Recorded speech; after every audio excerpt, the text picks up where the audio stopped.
Enak nih. Apalagi tambah kecap dan cabai rawit. Teksturnya tuh luarnya dia agak nggak crunchy. Maksudnya bukan crunchy tapi bukan lembut, tapi dalamnya lembut. Gurih renyah. Pas masuk lagi ke dalam, lembutnya kerasa. Tapi enak loh. Enak. Boleh pakai cabai nggak? Boleh dong Kak. Sengaja udah Unyil siapin cabai rawitnya biar makin mantap makan tahunya. Pokoknya pengen ngambil lagi boleh nggak sih? Kalau doyan gak usah gengsi ya kakak-kakak. Boleh kok kalau mau nambah. Tapi ngomong-ngomong sudah tahu belum tahu yang dimakan ini terbuat dari apa? Kita di Bandung nyebutnya ongok mungkin ya. Itu mah ampasnya. Oh ampasnya. Iya. Ya keledai. Kedelai. Ini pasti kacang-kacangan juga, tapi kayaknya tidak umum deh. Pasti nih kacang-kacangan ini tuh superfood nih kalau menurut aku ya, karena beda. Yap, Kak Olivia Zalianti udah hampir bener nih. Bahan tahu ini memang tergolong superfood Kak. Nyerah ya Kak. Unyil kasih bocoran deh. Ini tuh tahu kacang saca inci Kak.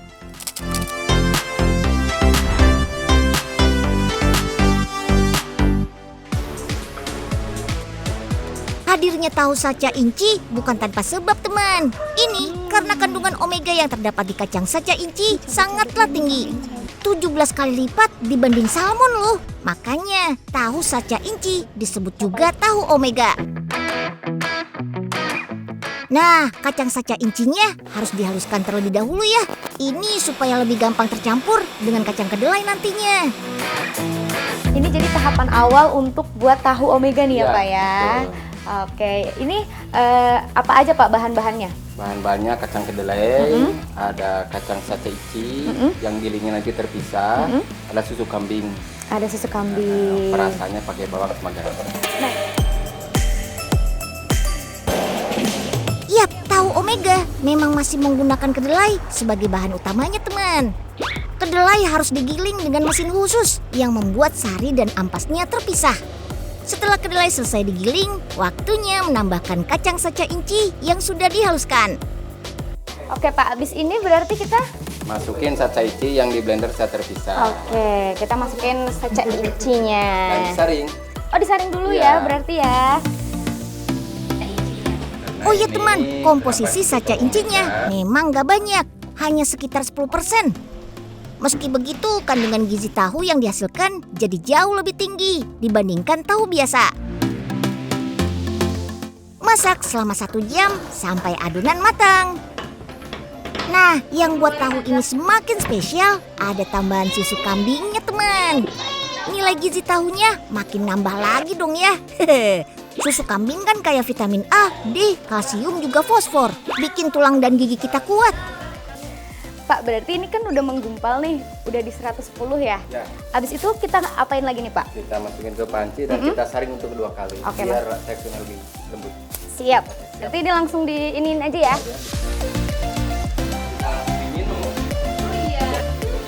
Sari kedelai dan saca incinya sudah selesai dimasak nih. Tinggal dicampur dengan bahan-bahan lain, termasuk susu kambing. Berarti ini tinggal diaduk aja ya Pak? Iya, sambil mencampur bahan tambahan garam. Oke. Habis garam, Ini susu murni. susu murni, susu kambing.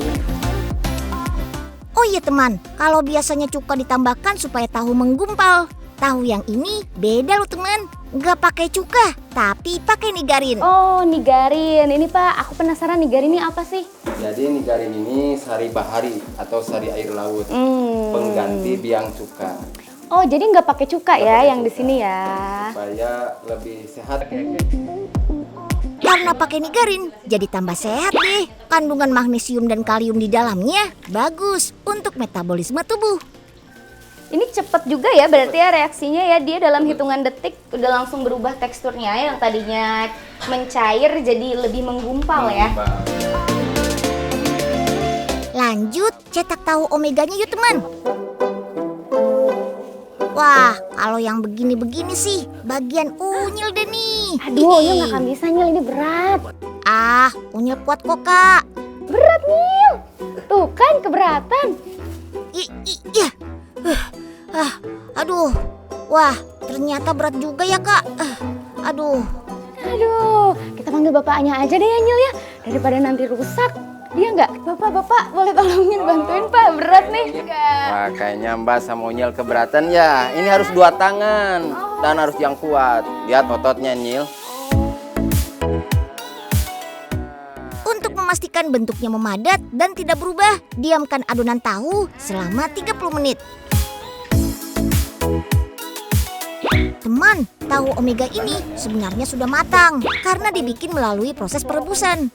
Bisa dilihat ya, teksturnya dia lembut banget. Ini bener-bener tadi kalau kata Bapak mirip kayak gel ya. Kita coba ya, dan ini masih hangat. Gimana? Lembut banget Pak. Ya. Terus ini kok kayak udah ada rasanya ya? Ya, karena kita garam dan susu kambing tadi. Jadi dia rasanya nggak hambar. Udah ada bawang putihnya juga ya, ada aroma bawang putih dan juga udah ada rasanya, jadi enak. Tapi nggak semua orang bisa memakan tahu mentah. Minimal direbus atau bahkan digoreng kering dan diberi bumbu untuk meningkatkan cita rasanya. Nah, karena rasanya sudah enak, bumbunya nggak usah macam-macam teman. Cukup cabai dan bubuk perasa, dijamin rasanya enak. Hehe. Jadi bahan masakan apapun ya. Selanjutnya apa nih Bu? Masukin daun bawang. Daun bawang, sip. Sama Berarti bawang putih. sama bawang putih sama cabai rawitnya ya? Juga, sama cabai, bawang merah. Oke, berarti semua bumbu-bumbunya kita masukin terlebih dahulu. Tadi daun bawang, bawang putih, bawang merah, sama cabai rawit. Apa lagi? Oh iya, supaya manfaat saca incinya makin terasa, bisa ditambahkan daun saca inci yang masih muda nih. Nah, ini juga informasi penting kalau misalkan tadi pada saat pengolahan tahu itu kita buatnya dari bijinya. Nah, tapi sekarang yang kita olah adalah daun-daunnya juga. Jadi ternyata daunnya juga bisa dijadikan bahan makanan. Wah, teman-teman Unyil, udah pada siap untuk makan olahan tahu omega nih. Ayo, habiskan ya, biar sehat.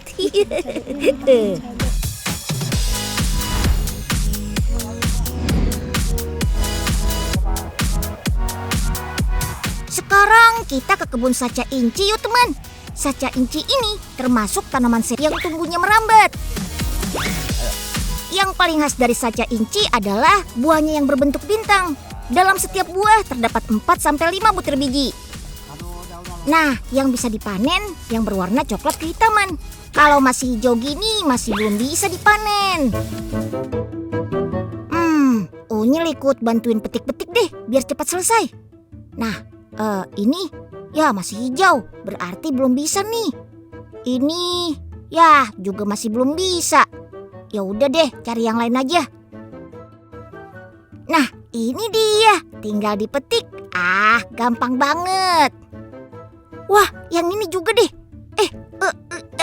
Aduh, ya kok nyangkut. Aduh.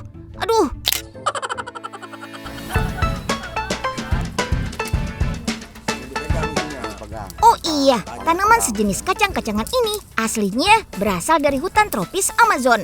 Kalau sekarang sih bukan cuma menyebar ke Indonesia saja, Cina, Vietnam, Malaysia, sampai Thailand. Bahkan sudah lebih dulu mengenal kacang sejuta manfaat ini loh teman.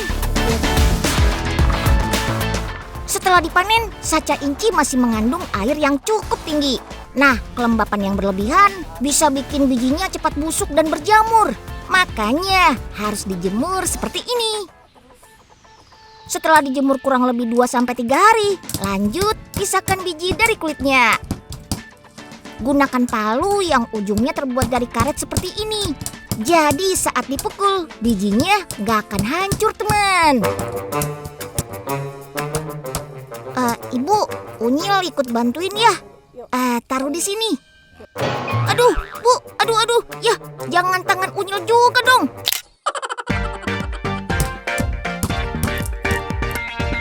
Nah, ada 2 jenis saca inci yang ditemukan di pasaran.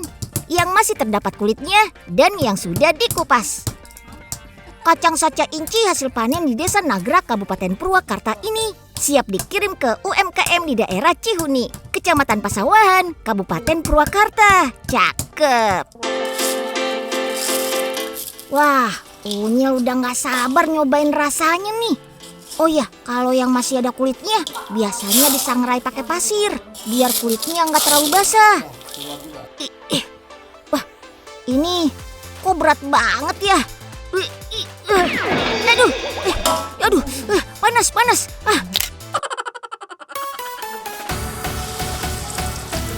Pastikan kacang saca incinya benar-benar kering ya, biar aman saat digoreng. Kalau kacangnya masih mengandung air dan bercampur dengan minyak, bisa membuat minyaknya meletup-letup, teman.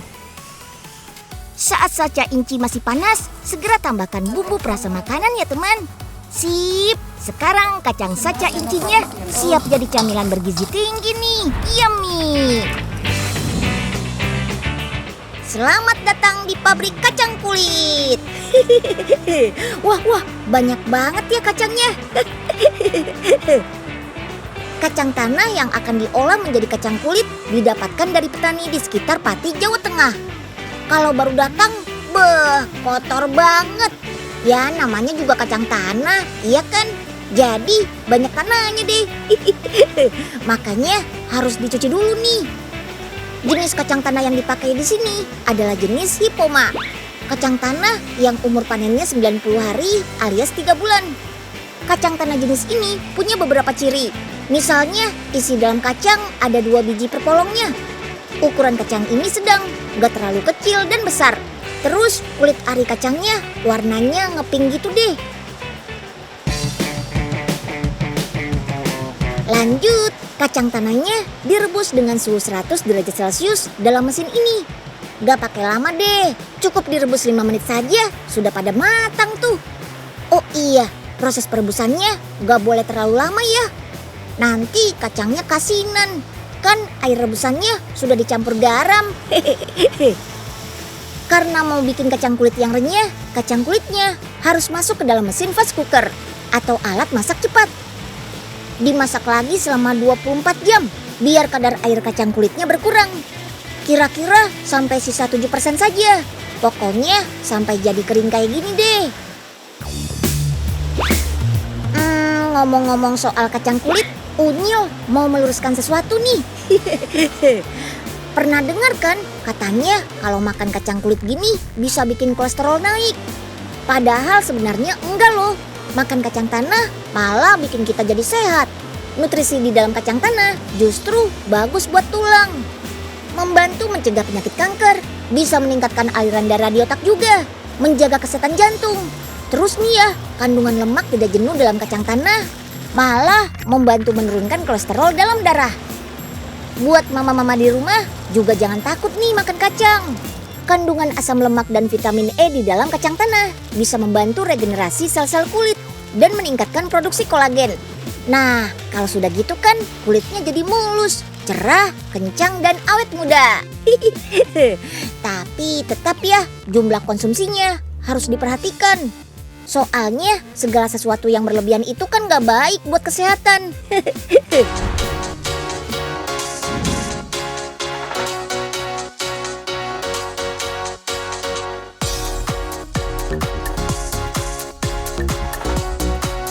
Olahan yang satu ini punya isian khas berupa kacang tumbuk. Yap, betul, mochi. Tapi ini bukan mochi Jepang ya. Ini mochi dalam negeri khas Semarang, rasa stroberi. Pembuatannya hampir semuanya sudah menggunakan mesin. Adonan yang sudah kenyal baru dicampur dengan perasa. Kali ini kita mau bikin rasa stroberi nih. Aduk sampai adonan berubah warna merah merona. Oke, awas nanas. Maksudnya adonannya masih panas. Jadi harus didinginkan dulu ya. Setelah adonannya dingin, baru deh bisa dibentuk dan dikasih isian campuran kacang tumbuk dengan gula. Berbeda dengan mochi tradisional Jepang yang isiannya pasta kacang merah. Soal rasa, pasti juara deh. Gak heran kalau produksinya bisa 2.000 sampai 3.000 box dalam sehari.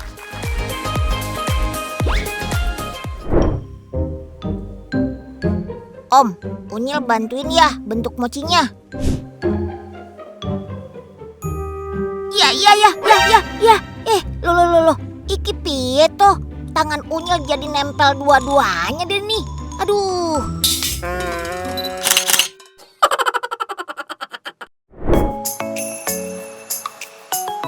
Tampilan dan varian mochi semakin bervariasi dan kekinian ya.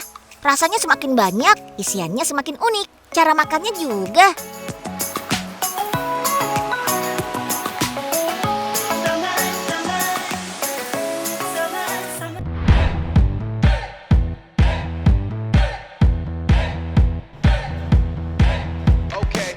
Waktunya makan siang nih. Ada soto Betawi sama es pisang hijau. Menggugah selera banget. Kalian pasti mau kan? Hihi. Oh, Sobat Otan juga doyan. Sebenarnya ini tuh makanan anjing alias dog food, teman. Kenalin nih pencetusnya, Kak Terilin. Nah, biar makin yakin, yuk kita intip pembuatan es pisang hijau dan soto Betawinya bareng Kak Terilin. Ini dia bahan-bahan es pisang hijaunya. Pisangnya pakai pisang tanduk. Terus ada tepung oat atau gandum. Lalu bubuk bayam, sirup madu dicampur bubuk bit merah, dan susu kambing khusus anjing. Bahan-bahannya ramah anjing semua kan? Cara bikinnya, pertama-tama pisang tanduknya dikukus terlebih dahulu. Terus kita bikin adonan pisang hijaunya dari tepung gandum. Sementara bubuk bayamnya untuk pewarna adonan supaya jadi hijau. Adonannya sengaja dibuat encer karena kalau kental nanti hasilnya bakalan terlalu keras. Selanjutnya goreng adonan yang sudah jadi. Ini minyak bukan sembarang minyak ya. Ini adalah minyak kelapa yang rendah lemak. Tuh, lama-kelamaan adonan berubah jadi padat dan tinggal dibentuk seperti pisang hijau. Kalau pisangnya sudah dimasukkan ke dalam adonan, lanjut kukus deh. Kalau kita makan es pisang hijau, ada bubur sumsumnya kan? Nah, Kak Teri membuat bubur sumsumnya dari susu kambing loh. Tinggal ditambah sirup madu, es pisang hijaunya sudah jadi deh. Wah, ini sih mirip banget sama yang biasa dibeli di tukang es pisang hijau langganan Unyil. Tapi ini beneran mirip kok. Kalau nggak tahu ini buat Dogi, pasti udah Unyil sikat deh nih.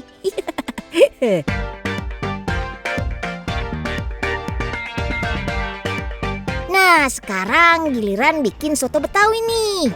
Sama seperti es pisang hijau tadi, bahan-bahannya juga benar-benar Kak Teri perhatikan. Semuanya ramah pencernaan anjing. Yang uniknya sih ada kacang Arab, goji berry, dan potongan daging sapi premium.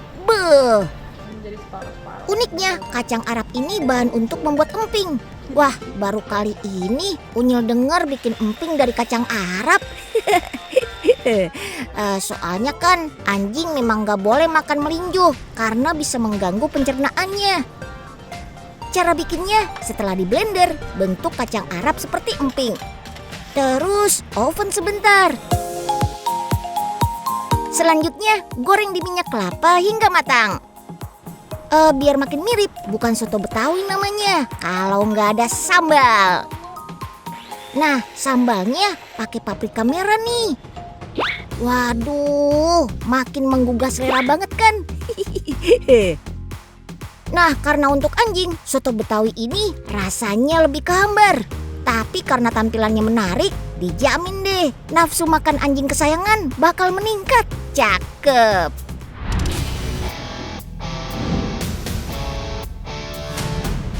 Teman, supaya menambah selera, makanan juga harus disajikan dengan cara nggak biasa, kayak fire ramen ini. Wah, pakai api segala, keren. Koki mulai memanaskan bahan khusus dalam panci. Lalu, dalam 3, 2, 1. Giur! Wow! Koki langsung nuangin ke mangkuk. Dan api pun menyambar tinggi dan menyala cukup besar. Wow, luar biasa saudara. Rasa tegang, penasaran, sekaligus panas, jadi satu nih. Ya 11-12 lah sama teknik flame. FYI, bahan yang digunakan untuk membuat sambaran api semuanya halal ya.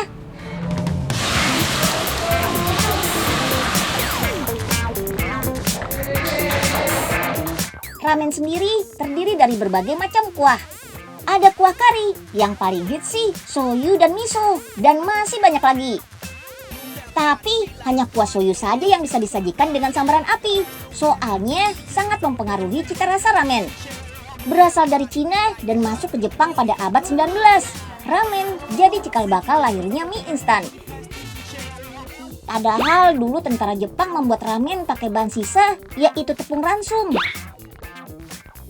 Siapa sangka awalnya terbuat dari bahan sisa dan sampai saat ini tetap mencuri perhatian dunia.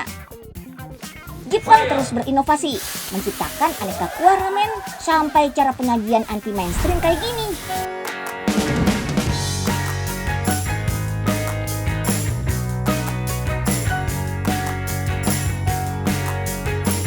Camilan berwarna merah jangan sampai lolos. Bapia varian Red Velvet ini wajib dicoba. Tampilannya memang berbeda dari bapia aslinya. Kalau biasanya dipanggang dan bagian kulitnya renyah, bapia yang ini dibuat dengan cara dikukus teman. Dari bagian luar sampai ke dalam super lembut. Proses pembuatan bapia kukus ini sudah menggunakan mesin modern dan higienis. Yuk, Unyil ajak lihat proses produksi di pabriknya.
Makan bapianya udah. Nah, sekarang Unyil mau ketemu sama maskotnya nih. Halo Om Bapia. Hehehe, nggak berat apa Om bawa-bawa bapia segede itu?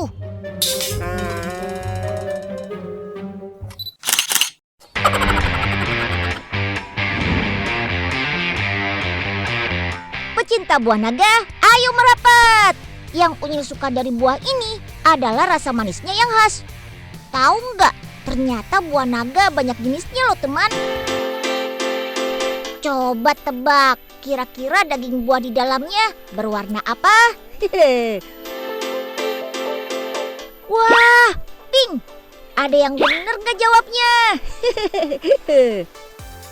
Ternyata buah naga jenis ini dihasilkan dari perkawinan buah naga kuning dengan buah naga berdaging merah. Yap, nggak semua kulit buah berwarna merah.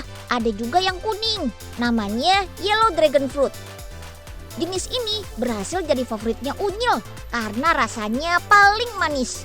Ditambah sama teksturnya yang lembut dan sedikit renyah. Bukan cuma variasi di warna daging buahnya, teksturnya pun unik dan khas banget loh. Ini yang namanya buah naga koko jelly, teman. Sesuai namanya, daging buahnya punya tekstur kenyal mirip jelly dengan rasa seperti kelapa muda. Seger banget. Hihi.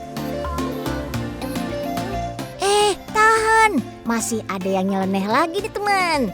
Yang satu ini bukannya belum matang ya, kulitnya memang berwarna hijau. Jenis yang satu ini namanya Konimeyer dan berasal dari Jerman. Oh iya, berbagai jenis buah naga ini dikembangkan di kebun seluas 2.500 meter yang berada di Desa Sindang Sari, Kecamatan Cikaum, Kabupaten Subang, Jawa Barat. Berkat tangan petani milenial Paman Dedi Sumardi, berbagai jenis buah naga unik ini hadir di Indonesia. Nah, supaya berbuah lebat, butuh pupuk kompos saat budidaya buah naga. Jenis pupuk ini juga bagus buat perkembangan bakteri dan jamur di dalam tanah. Jadi tanahnya bakal makin subur deh. Karena perawatannya nggak susah, Unyil jadi kepikiran buat mulai tanam buah naga di rumah nih. Bibitnya diambil dari tanaman yang sudah tua. Rata-rata tanaman berusia 8 bulan ke atas sudah bisa jadi bibit karena sudah pernah berbuah dan batangnya keras. Iya nih Paman, Unyil mau dong dibuatkan bibit yang paling jos. Caranya gimana nih Paman? Yang Paman Dedi lakukan namanya teknik grafting, teman. Bibit yang sudah Unyil potong ditempel sama tanaman buah naga yang lain. Dengan cara ini, proses pertumbuhan dan produksi buahnya pun jadi lebih cepat tuh. Cuma butuh waktu 1 tahun saja loh. Beda sama pembibitan dari biji buah naga yang baru bisa menghasilkan buah pada tahun ketiga. Wah, Unyil jadi pengen langsung nanam buah naga berbagai jenis nih.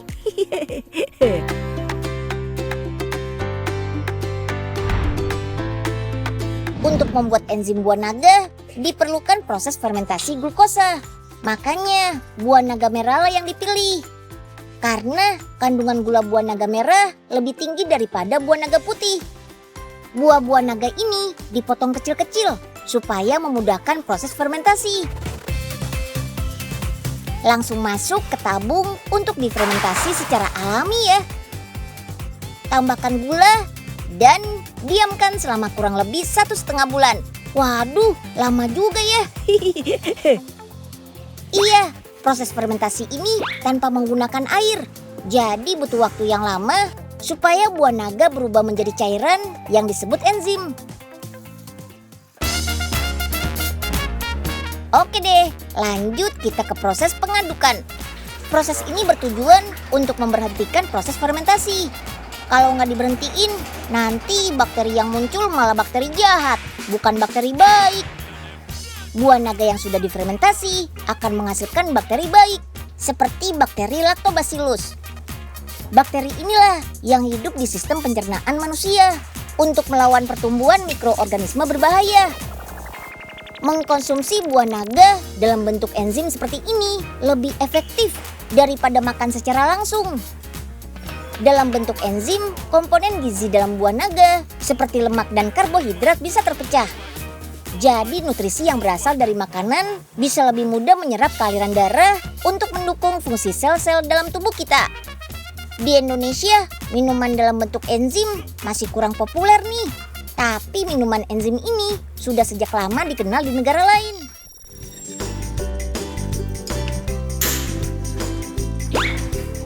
Kalau sekarang, Unyil mau buat panna cotta dengan kuah enzim buah naga. Biar praktis, kita pakai panna cotta instan ya. Jadi nggak perlu repot-repot mencampurkan bahan-bahannya. Rasanya juga sesuai dengan selera. Bisa rasa taro, coklat, ataupun vanila. Panna cotta beda ya dengan puding ataupun agar. Tekstur panna cotta lebih halus dan lebih creamy. Nah, tinggal siram kuah enzim sesuai selera. Dijamin deh, nggak bakal bosen mengkonsumsi enzim buah naganya.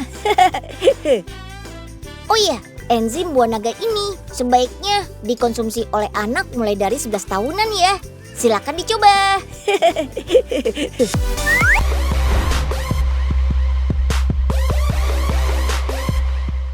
Di Indonesia, kita punya banyak bahan makanan berkhasiat. yang baik untuk tubuh juga kecantikan. Kayak sarang burung walet ini. Kandungan protein pada sarang burung walet mudah larut dalam air sehingga gampang diserap oleh tubuh kita. Manfaatnya banyak loh, seperti menghambat proses penuaan dini, meningkatkan sistem daya tahan tubuh, dan menjaga kesehatan kulit. Pokoknya bikin sehat mempesona deh. Biasanya sarang burung walet diolah jadi sup atau campuran es. Nah, biar gampang dikonsumsi, sudah ada nih kemasan praktis yang berisi konsentrat sarang walet, gula batu, dan kolagen yang baik untuk kesehatan tubuh. Tinggal dibuka saja, bisa langsung diminum. Yuk kita kemon! Sarang burung walet sudah berbentuk konsentrat dengan campuran kolagen. Pabrik pengemasan produk sarang walet berada di Bojonegoro, Jawa Timur. Setiap proses dikerjakan dengan mesin yang serba otomatis, dijamin higienis deh. Sarang walet yang digunakan berasal dari beberapa wilayah Indonesia, seperti Sulawesi, Kalimantan, dan Sumatera. Dalam kemasan jar ini, sarang walet sudah dibersihkan terlebih dahulu dari kotoran seperti bulu dan pasir. Proses pengisian air menggunakan mesin RoboFiller supaya menjaga kemasan dan isinya tetap steril. Nah, sekarang langsung masuk ke mesin retort selama 1,5 jam. Kapasitas mesin ini bisa menampung 10.000 jar untuk 1 kali proses loh. Dalam alat ini, produk disterilisasi untuk membunuh bakteri Clostridium botulinum yang dapat hidup mesti dalam keadaan hampa udara. Suhu dan tekanan dalam proses ini diatur supaya tidak merusak atau mengurangi nutrisi sarang walet. Mantap! Konsentrat sarang burung walet ini juga praktis, bisa langsung diminum. Tapi kalau mau dicampur dengan buah-buahan juga bisa kok. Manfaat mengkonsumsi sarang burung walet secara rutin bisa menghambat proses penuaan dini, mempercepat penyembuhan pasca operasi, meningkatkan fungsi ginjal, meningkatkan energi serta metabolisme kita, dan masih banyak lagi khasiat lainnya.